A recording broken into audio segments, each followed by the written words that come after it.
اعوذ باللہ من الشیطان الرجیم بسم اللہ الرحمن الرحیم اللہم صلی علی محمد و آل محمد وعجل فرجہم۔ آپ کے سامنے ہم جہان علم سٹی آف نالج اکیڈمی سے خطاب کر رہے ہیں۔ السلام علیکم ورحمۃ اللہ وبرکاتہ۔ بہترین شادیوں کا تذکرہ ہے تو پہلے ہم نے جناب رسول خدا اور جناب خدیجۃ الکبریٰ کی شادی کے بارے میں تذکرہ کیا، پھر اس کے بعد جناب فاطمہ بنت اسد اور جناب ابو طالب کی شادی کا تذکرہ ہے۔ اب ہم آپ کو جناب فاطمہ بنت اسد کے ایمان کے بارے میں اور ان کی جو آخری رسومات جناب رسول خدا نے ادا کی تھیں ان کے بارے میں بتاتے ہیں کہ وہ بی کتنے بڑے مرتبے کے حامل ہیں۔ اس روایت سے اور دوسری روایت وغیرہ سے یہ بات ثابت ہوتی ہے کہ حضرت جناب فاطمہ بنت اسد علیہ السلام اللہ تعالیٰ عز و جل کی ذات پر یقین رکھتی تھیں، اللہ کی توحید پر یقین رکھتی تھیں اور حضرت ابراہیم علیہ السلام کے دین کی پیروکار تھیں۔ دوسرے زمانے جاہلیت کے لوگوں کی طرح آپ نے کبھی بھی بتوں کی پوجا نہیں کی تھی، لہٰذا جب رسول اللہ مبعوث پر رسالت ہوئے تو آپ کی نبوت اور اسلام پر سب سے پہلے ایمان لانے والی خواتین میں آپ کا شمار ہوتا ہے۔ یعنی کہ سب سے پہلے تو جناب خدیجۃ الکبریٰ خود تھیں اور اس کے بعد جناب فاطمہ بنت اسد کے بارے میں بات کی جاتی ہے۔ جناب فاطمہ بنت اسد کی طہارت صاحب کتاب ریحان الشریعہ جلد سوم اور صفحہ نمبر 8 میں صباغ مالکی کے حوالے سے نقل کیا ہے کہ وہ ہستی ایک پاکیزہ مولود پاکیزہ نسل سے جو موضع طاہر کعبہ میں پیدا ہوا ہو، پس اس کے بغیر کسی کے لیے ایسا شرف نہیں آیا۔ یعنی وہ والدہ گرامی کس کی تھیں؟ جناب مولا کائنات علی بن ابی طالب کے۔ تو صاحب کتاب لکھتے ہیں کہ ایسا شرف کسی اور کے پوری دنیا میں کسی کے حصے میں نہیں آیا جیسا شرف جناب فاطمہ بنت اسد کے حصے میں آیا۔ اس سیدہ جلیلہ کے فضائل و مناقب کی جو روایات ہم تک پہنچی ہیں، ان میں سے چند ایک کا تذکرہ یہاں ضروری خیال کرتے ہیں جو ان کے بلند و بالا اور رفیع مقام و منزلت کو اجاگر کرتی ہے، اور ان روایات میں سے ایک روایت و خبر ان کی وفات اور رحلت کی روایت ہے۔ عبداللہ ابن عباس سے روایت ہے کہ انہوں نے بیان کیا کہ ایک بار حضرت علی علیہ السلام ایک دن روتے ہوئے رسول اللہ کی خدمت میں حاضر ہوئے۔ وہ یہ کہہ رہے تھے، انا للہ و انا الیہ راجعون۔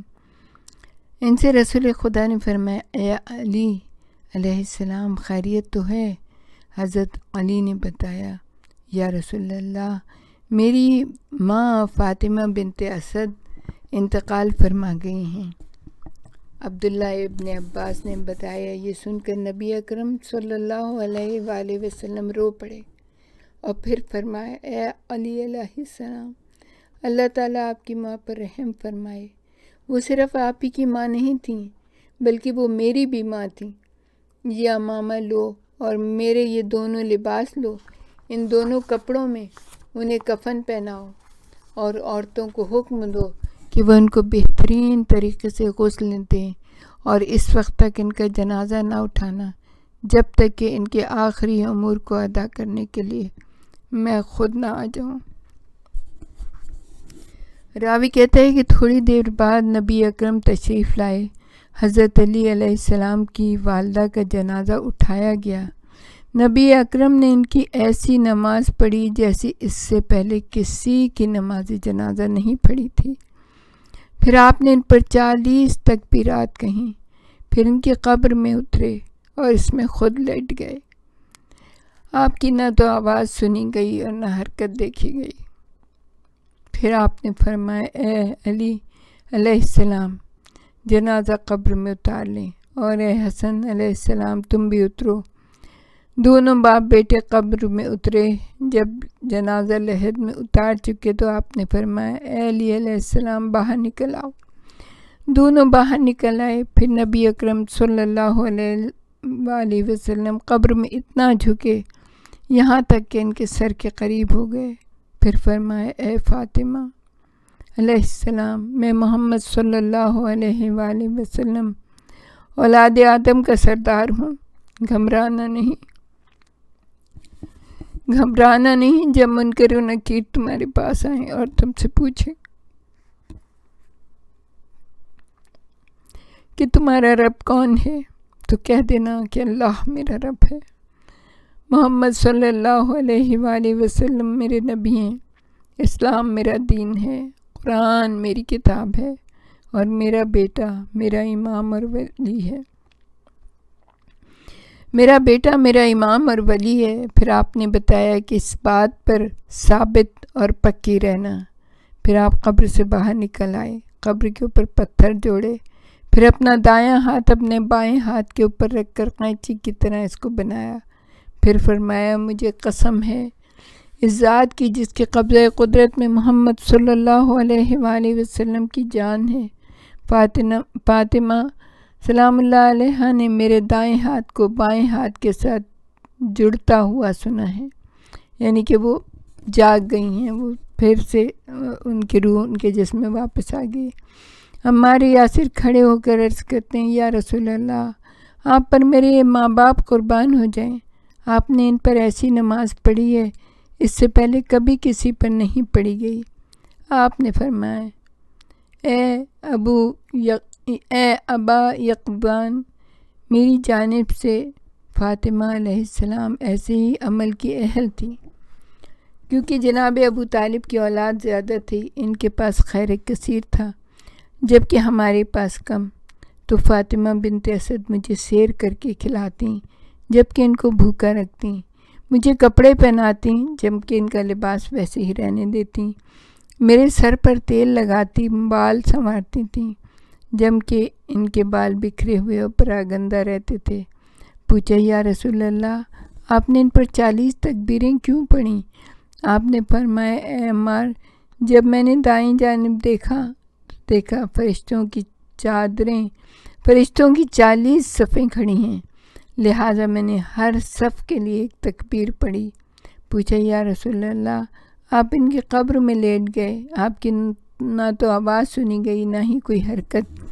فرمایا لوگ روز قیامت پر رہنا محشور ہوں گے، اس وقت تک اپنے پروردگار سے دعا کرتا رہا کہ وہ یعنی فاطمہ بنت اسد حالت لباس میں محشور ہوں۔ مجھے قسم ہے اس ذات کی جس کے قبضہ قدرت میں محمد صلی اللہ علیہ وآلہ وسلم کی جان ہے، میں اس وقت تک ان کی قبر سے باہر نہیں آیا جب تک میں نے خود نہیں دیکھ لیا کہ نور کے 2 چراغ ان کے سرہانے، نور کے 2 چراغ ان کے پاؤں کی جانب روشن ہو گئے، اور 2 فرشتے ان کی قبر پر مقرر کر دیے گئے جو دونوں روز قیامت تک ان کے لیے استغفار کرتے رہیں گے۔ پروردگار عالم ہمیں جناب فاطمہ بنت اسد کی شفاعت نصیب ہو جائے تاکہ ہمارا بھی دین کامل ہو جائے اور ہماری بھی آخرت بخیر ہو جائے۔ اور بعض یہ بحار الانوار کی روایت تھی۔ اب مستدرک الوسائل کی روایت میں ہے کہ بعض روایت میں ہے کہ نبی اکرم صلی اللہ علیہ وآلہ وسلم نے آپ پر 70 تکبیر نماز جنازہ پڑھی، 70 ٹائمز آپ نے تکبیر پڑھی اور نماز جنازہ سے پہلے، جو سیدہ فاطمہ کی عظمت پر دلالت کرتی ہے۔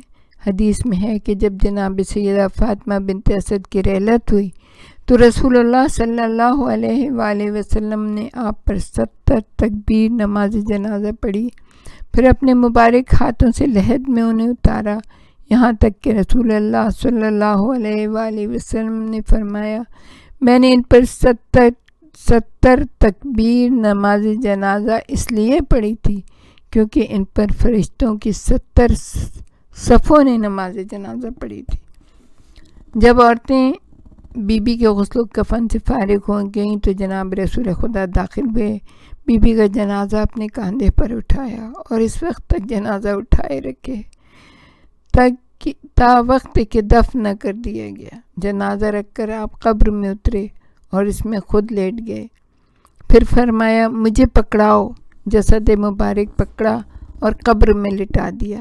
پھر کافی دیر تک آپ ان کے اوپر جھکے رہے اور باتیں کرتے رہے، یہاں تک کہ بی بی سے فرمایا کہو اب ابن کی تمہارا بیٹا تمہارا بیٹا تمہارا بیٹا۔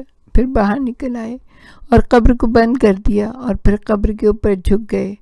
آپ کو کہتے ہوئے سنا لا الہ الا اللہ انی استودعھا ایاک، سوائے اللہ کے کوئی معبود نہیں اور میں انہیں آپ ہی کے حوالے کر رہا ہوں۔ مسلمانوں نے آپ سے پوچھا ہم نے آپ کو آج ایسے کام کرتے دیکھا ہے جن میں کوئی بھی اس سے پہلے آپ نے انجام نہیں دیا۔ آپ نے فرمایا آج میں نے ابو طالب علیہ السلام کے احسان کو کچھ کم کر دیا ہے، کیونکہ ان کے پاس جب بھی کوئی شے ہوتی تو اپنی اولاد اور اپنے آپ سے زیادہ مجھے اہمیت اور ترجیح دی جاتی تھی۔ میں نے روز قیامت کے بارے میں ذکر کیا کہ لوگ بریاں محشور ہوں گے تو بی بی نے کہا ہائے افسوس، میں نے اور بہت روئی۔ میں نے ضمانت دی کہ اللہ تعالیٰ ان کو لباس میں ملبوس چھپا ہوا محشور فرمائے گا۔ میں نے تنگی قبر کا ذکر کیا تو بی بی نے کہا ہائے کمزوری، تو میں نے ضمانت دی کہ اللہ تعالیٰ آپ کو اس سے محفوظ رکھے گا، لہٰذا میں نے انہیں اپنی قمیض میں سے انہیں کفن پہنایا، ان کی قبر میں خود لیٹا اور ان پر جھک کر تلقین پڑھی جس کے بارے میں ان سے سوال ہونا تھا۔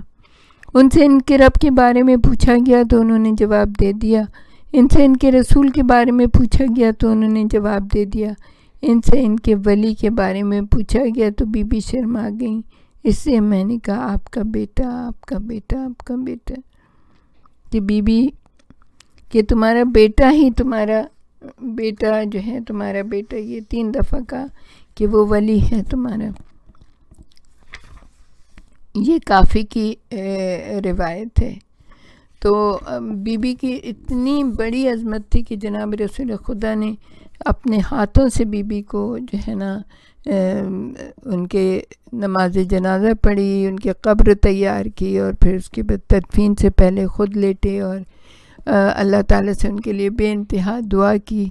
تو یہ بی بی کی عظمت تھی۔ جناب فاطمہ بنت اسد جو ایمان میں کامل تھیں، مادر جناب ملائکہ کائنات تھیں اور ان کی بہت بڑی عظمت ہے۔ ہم اللہ سے دعا کرتے ہیں کہ میں روز محشر ہم سب کو بی بی کی شفاعت نصیب ہو اور بی بی کے جو فرزند ہیں